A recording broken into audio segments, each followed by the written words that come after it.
Hello बच्चों, कैसे हैं आप लोग। हमारा टॉपिक चल रहा है पॉलीमर। ठीक है, पॉलीमर के बारे में हम स्टडी कर रहे हैं। तो हमने प्रीवियस क्लास में क्लासिफिकेशन ऑफ पॉलीमर देख रहे थे, जिसमें हमने on the basis of sources और on the basis of structure के बारे में पढ़ लिया है। ठीक है, आज हम आगे का डिस्कस करेंगे। पॉलीमर के क्लासिफिकेशन को ही आगे कंटिन्यू करने वाले हैं। ठीक है, तो चलिए स्टार्ट करते हैं। जैसा कि आप देख रहे हैं, यहाँ पॉलीमर क्लासिफिकेशन बना हुआ है। ये एक फ्लो चार्ट, जिसमें क्या है, ओरिजिन ऑफ सोर्स बेस दिया है। जिसमें हम क्या पढ़े थे, जो सोर्सेस के बेस पे क्या था कि नेचुरल पॉलीमर था, सिंथेटिक था और एक सेमी सिंथेटिक था। ये हमने पहले पढ़ चुका है। उसके बाद नेक्स्ट क्या है, स्ट्रक्चर बेस पे है कि on the basis of structure. तो एक लीनियर था, फिर एक ब्रांच चेन था और एक क्रॉस लिंक था। ये भी हमने स्टडी कर लिया है। आज जो हम डिस्कस करने वाले हैं वो है on the basis of molecular forces. ठीक है, आज हम क्या स्टडी करेंगे कि मॉलिक्यूलर फोर्सेस के बेसिस पे जो हमारे पॉलीमर होते हैं वो किस टाइप के होते हैं। ठीक है, चलो देखते हैं किसके बेस पे। On the basis of molecular forces. ये जो फ्लो चार्ट बना है ये आप अच्छे से स्टडी कर लेना, रीड कर लेना, ताकि आपको कोई कन्फ्यूज़न ना हो और ये आपको क्लासिफिकेशन जो है वो बहुत ही अच्छे से समझ में आ जाए, क्लियर हो जाए। तो अगर हम बात करें on the basis of molecular forces, तो हमारे जो पॉलीमर हैं अब वो कितने टाइप के हो जाएंगे, 4 टाइप के हो जाएंगे। कितने टाइप के हो जाएंगे, 4 टाइप के। कौन कौन से? सबसे पहले हो जाएगा हमारा इलास्टोमर्स। क्या हो जाएगा? इलास्टोमर। देन हो जाएगा हमारा फाइबर। फिर देन हो जाएगा हमारा thermo plastic, thermoplastic. And next हो जाएगा हमारा लास्ट थर्मो सेटिंग। ठीक है, तो ये मॉलिक्यूलर फोर्सेस के बेस पे 4 टाइप्स के होते हैं। अब हम इनको एक एक करके स्टडी करते हैं। सबसे पहले हम किसके बारे में देखते हैं, इलास्टोमर्स। तो ये जो इलास्टोमर्स हैं वो होते क्या हैं? ठीक है, तो क्या होता है, जो इलास्टोमर्स हैं उसमें कैसा फोर्सेस रहेगा, तो इनमें वीकेस्ट फोर्स ऑफ अट्रैक्शन रहता है। पॉलीमर के बीच में क्या होगा, जो पॉलीमर चेन्स हैं उनके बीच में फोर्स कैसा रहेगा, वीकेस्ट, बहुत ही कमज़ोर सा फोर्स रहता है, फोर्स ऑफ अट्रैक्शन। ठीक है, इसीलिए क्या होता है, और अब नाम से ही समझ में आ रहा है, इलास्टोमर मीन्स इसमें इलास्टिसिटी कैसी होगी, बहुत ही ज़्यादा होने वाली है। तो इसमें हाई डिग्री ऑफ इलास्टिसिटी भी होती है। ठीक है, तो इसी में हम क्या लिखेंगे, इलास्टोमर्स में अगर हम नोट डाउन करें तो क्या होगा, ये these have weakest force of attraction among polymer chain. किनके बीच में? Among polymer chains. ठीक है, उसके बाद अगर हम इसकी प्रॉपर्टी जैसा बोले तो have high degree of elasticity रहता है। कैसा रहता है इसमें, हाई डिग्री ऑफ इलास्टिसिटी रहता है। इलास्टिसिटी पता है ना, जिसको हम क्या कर सकते हैं, खींच सकते हैं। मीन्स कितना भी ज़्यादा हम उसको खींच सकते हैं और फिर अगर हमने उसको छोड़ा जैसे ही, तो वो क्या होगा, अपनी नॉर्मल पोजीशन में आ जाएगा। तो उसे हम बोलते हैं इलास्टिसिटी। तो इसमें बहुत ज़्यादा इलास्टोमर में इलास्टिसिटी का गुण पाया जाता है। ठीक है, फिर और क्या पॉइंट देख सकते हैं, तो these polymer consist of randomly coiled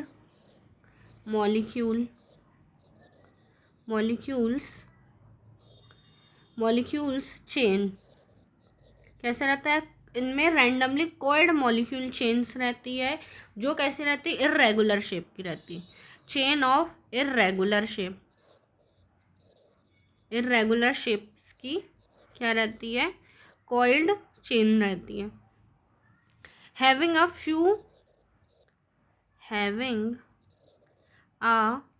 few cross link, जिसमें क्या रहती है, फ्यू क्रॉस लिंक रहेगी, कुछ कुछ जगह पे क्रॉस लिंक रहेगी, और ये कैसी रहेगी, हमारी इर्रेगुलर शेप की कॉइल्ड मॉलिक्यूल रहता है। अगर हम बात करें जैसा कैसा शेप रहेगा इसका, सपोज ऐसा,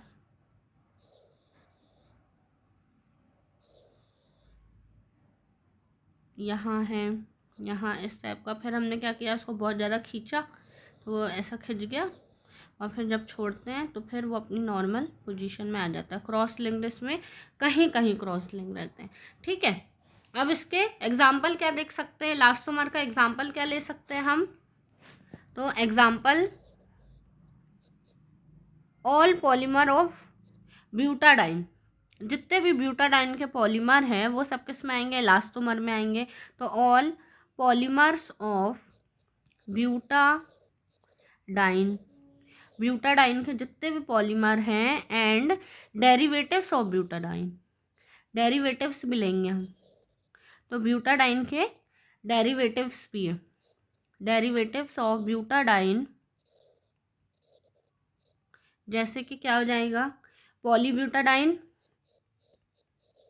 पॉलीब्यूटाडाइन, और क्या हो जाएंगे इसके डेरिवेटिव, ब्यूना एस और ब्यूना एन एक्सेट्रा, ये सब क्या है, डेरिवेटिव्स ऑफ ब्यूटाडाइन है।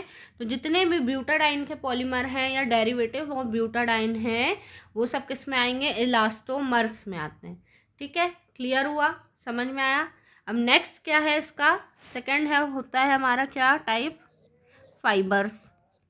सेकंड क्या होता है, फाइबर्स। अब फाइबर्स कैसे होते हैं, नाम से ही समझ में आता है हमें कि फाइबर्स मीन्स इससे थ्रेड लाइक स्ट्रक्चर होता है, धागे जैसा होता है ये फाइबर्स। तो इसमें क्या होता है, स्ट्रॉन्गेस्ट अट्रैक्शन ऑफ फोर्स होता है बिटवीन किसमें, पॉलीमर मॉलिक्यूल्स में, पॉलीमर मॉलिक्यूल्स के बीच में स्ट्रॉन्गेस्ट है। अभी वहाँ हमने पढ़ा था इलास्टोमर में क्या है, वीकेस्ट फोर्स ऑफ अट्रैक्शन है, और फाइबर है उसमें क्या है, हमारा स्ट्रॉन्गेस्ट अट्रैक्शन ऑफ फोर्स देखने को मिलता है, ठीक है। तो हम क्या लिखेंगे, strongest attraction of force between किन के बीच में, बिटवीन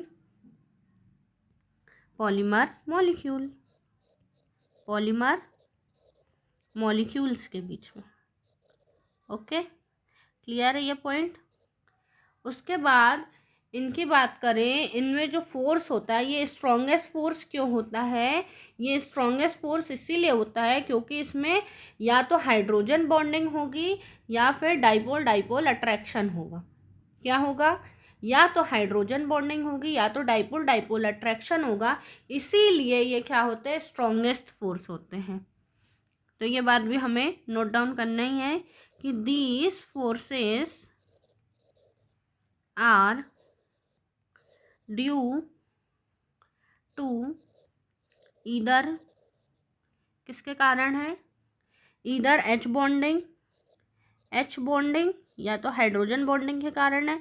अब हाइड्रोजन बॉन्डिंग किस में देखेंगी, तो हमें इन नायलॉन्स, जो नायलॉन्स रहेंगे उसमें हाइड्रोजन बॉन्डिंग देखने को मिलती है, और डाइपोल डाइपोल अट्रैक्शन, या तो फिर क्या देखने को मिलेगा, डाइपोल डाइपोल अट्रैक्शन देखने को मिलेगा।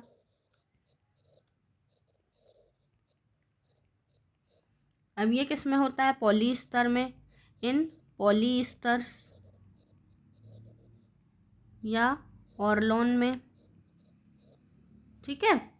तो यही है पॉइंट कि जो फाइबर्स होते हैं उसमें स्ट्रॉन्गेस्ट फोर्स ऑफ अट्रैक्शन होता है पॉलीमर मॉलिक्यूल्स के बीच में। अब ये स्ट्रॉन्गेस्ट फोर्स ऑफ अट्रैक्शन क्यों होता है, क्योंकि इसमें या तो डाइपोल डाइपोल अट्रैक्शन होगा या तो हाइड्रोजन बॉन्डिंग होगी। अब इसके एग्जाम्पल की अगर हम बात करें तो इसके एग्जाम्पल क्या होते हैं? नायलॉन 6, इसका एग्जाम्पल हो जाएगा नायलॉन 6, फिर नायलॉन 6, और क्या हो जाएगा? पेन हो जाएगा, और क्या हो जाएगा? टेरिलीन हो जाएगा, एक्सेट्रा। ये किसके हैं? फाइबर्स के एग्जाम्पल है। ठीक है, अगर हम बात करें इसका स्ट्रक्चर देख लें थोड़ा सा और कि बॉन्डिंग कैसे होगी नायलॉन 6 में। सपोज हम बॉन्डिंग देख रहे हैं नायलॉन 6 में, ठीक है, तो ये है एक CnCO, C double bond O हो गया, फिर ये N है, फिर यहाँ पे क्या होता है? CH2, CH2 कितने मॉलिक्यूल रहते हैं CH2 के? 5 मॉलिक्यूल ले लिए। फिर यहाँ पे आ जाएगा हमारा फिर से यही again C double bond O और N है, ये डैश डैश डैश डैश ऐसे बॉन्डिंग चलती रहेगी। फिर यहाँ N जो है वो H से अटैच है, ठीक है, फिर ये बॉन्डिंग कंटिन्यूस चलती रहेगी किसके साथ? ऐसे यहाँ पे N के साथ क्या अटैच है? H अटैच है, और फिर ये बॉन्डिंग H किससे कनेक्ट है? हमारे CO वाले O से, फिर यहाँ CN, फिर ये N से H अटैच होगा, ऐसे ये बॉन्डिंग क्या है? H और ये कंटिन्यूस चलती रहेगी। फिर अगर हम यहाँ बात करें फिर अगेन ये ऐसा, ठीक है, तो ये इस तरीके से क्या होती है? बॉन्डिंग होती है।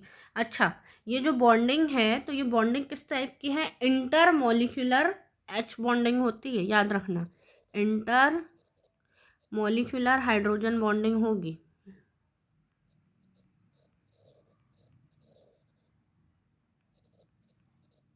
ओके, क्लियर है? तो ये क्या था? फाइबर्स थे।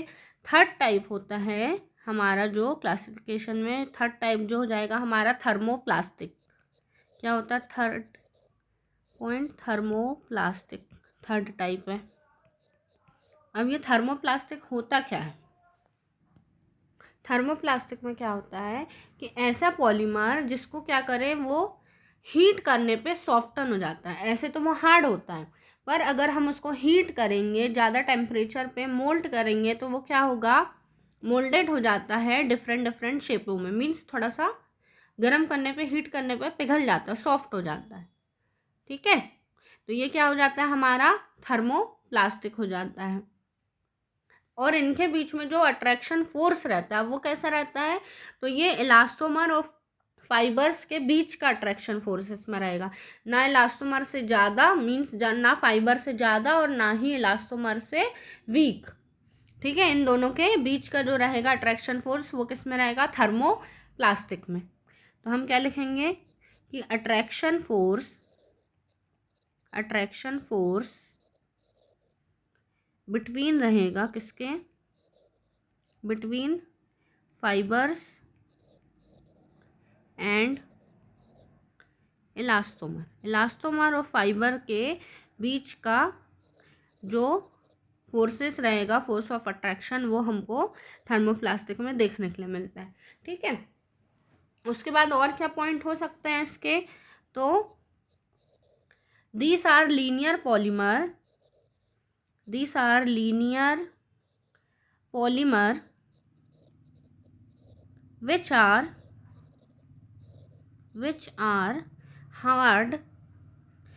are hard at room temperature. ठीक है, hard at temperature, at room temperature बोल सकते हैं, रूम टेम्परेचर पर हार्ड होता है temperature, but they become soft हो जाता है। कब सॉफ्ट हो जाता है ये? जब हम इसको हीट करते हैं। सॉफ्ट और विस्कस मीन समझते हो ना, विस्कोसिटी होता है, विस्कस मीन जब वो बहने लगता है। ऑन हीटिंग, जब हम उसको हीट करेंगे तब वो सॉफ्ट या विस्कस हो जाएगा। ऐसे वो रूम टेम्परेचर पे हार्ड है। ओके, फिर और क्या पॉइंट देख सकते हैं इसका कि these these plastics can be molded in different shapes by heating। अगर हम इसको हीट करेंगे तो हम इसको अलग अलग शेप में मोल्डेड कर सकते हैं। इसका सबसे अच्छा एग्जांपल होता है खिलौने वगैरह। अगर हम देखते हैं प्लास्टिक की बॉटल है या टब है या बाल्टी रहती है और फिर छोटे छोटे से टॉयज़ रहते हैं, खिलौने रहते हैं, तो वो अलग अलग शेप्स के रहते हैं, है ना, छोटे से बड़ा तक रहता है, अलग अलग शेप डिज़ाइन के रहते हैं। तो वो इन्हीं के बने रहते हैं जिनको हम क्या करते हैं, मोल्ड करके किसी भी शेप में चेंज कर सकते हैं। ठीक है, ओके, ये समझ में आया। अब इसके एग्जाम्पल क्या हो जाएंगे? इसके एग्जाम्पल हो जाएंगे हमारा सबसे पहले तो पॉलीथीन। क्या हो जाएगा? पॉलीथीन। फिर हो जाएगा हमारा क्या? पॉलीप्रोपाइलीन। फिर पीवीसी, पीवीए और पीएमएमए। पीवीसी मीन्स पता है ना, polyvinyl chloride. PVA polyvinyl acrylate. फिर पीएमएमए पॉलीमेथाइल मैथ एक्रिलेट। फिर ब्यूना एस। ये सब क्या है?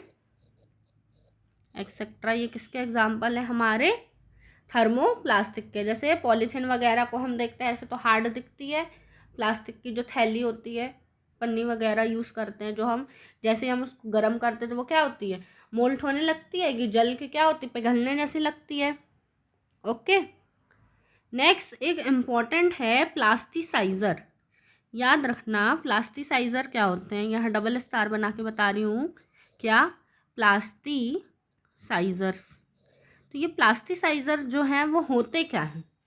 ये क्या होते हैं? एक टाइप के सॉफ्टनिंग एजेंट्स हैं। क्या है प्लास्टिसाइज़र? सॉफ्टनिंग एजेंट्स होते हैं। ये क्या करते हैं? हार्ड प्लास्टिक को सॉफ्ट कर देते हैं। Softening agent to use for softening,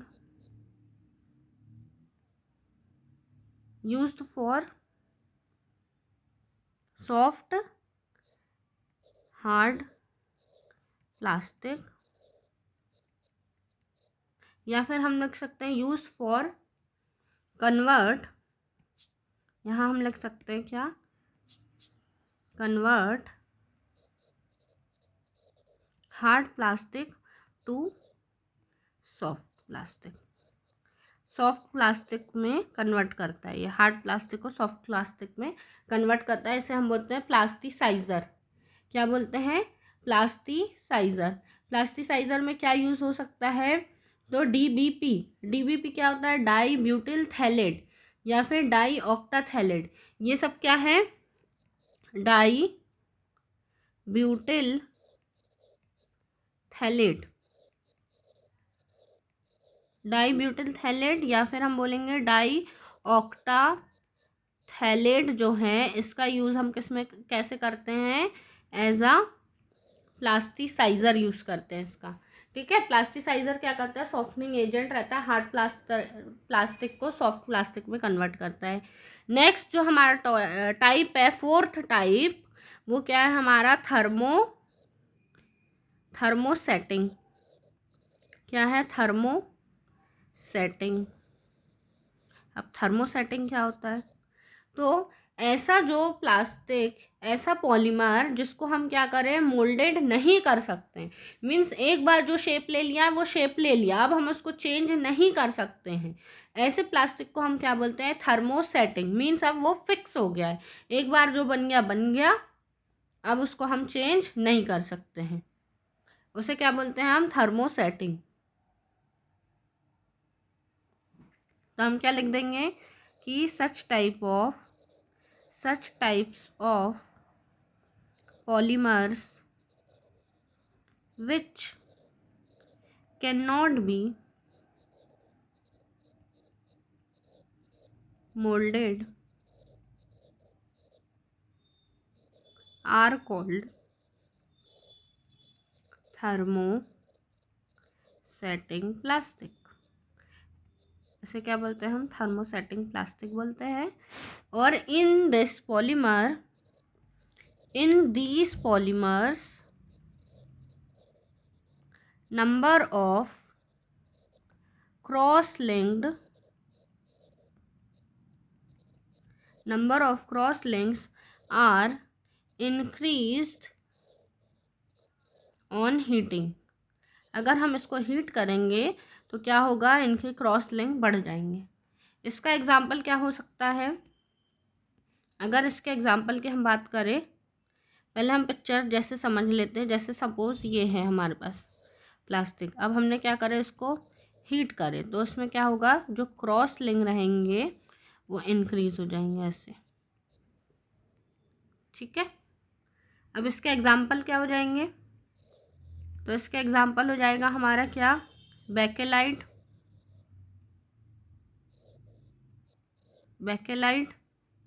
और क्या हो जाएगा? यूरिया फॉर्मेल्डिहाइड पॉलीमर,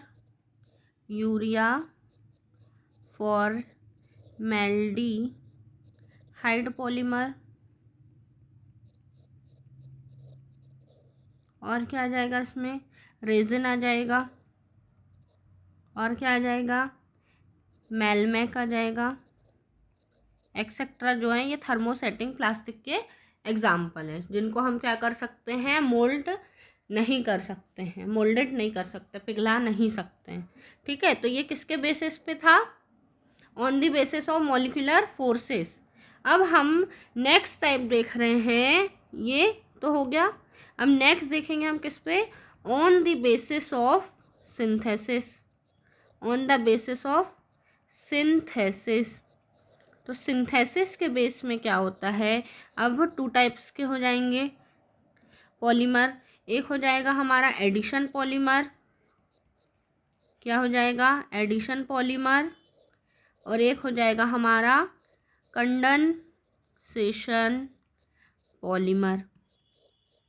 एक क्या हो जाएगा हमारा? Condensation polymer. अब जो एडिशन पॉलीमर होता है वो कैसे फॉर्म होता है? तो मैं यहीं पे लिख दे रही हूँ, एडिशन पॉलीमर जो है formed by addition reaction. Addition reaction से ये क्या होता है? फॉर्म होते हैं। एडिशन रिएक्शन से क्या होते हैं? फॉर्म होते हैं। और जो कंडेंसेशन पॉलीमर है ये फॉर्म्ड होते हैं by the condensation reaction, okay. ये कंडेंसेशन रिएक्शन से फॉर्म होते हैं। उसके बाद हम बात करें एडिशन जो पॉलीमर है उसमें क्या होता है? चेन ग्रोथ पॉलीमर है। मीन चेन जो है आगे बढ़ती जाती है, चेन की क्या होती है? चेन ग्रोथ होती जाती है। तो ये कैसे होते हैं? चेन ग्रोथ पॉलीमर्स होते हैं।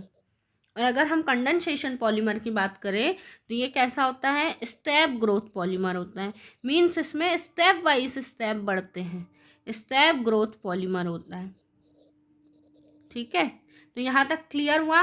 तो ये हमारा जो क्लासिफिकेशन था वो कंप्लीट हुआ है, ठीक है।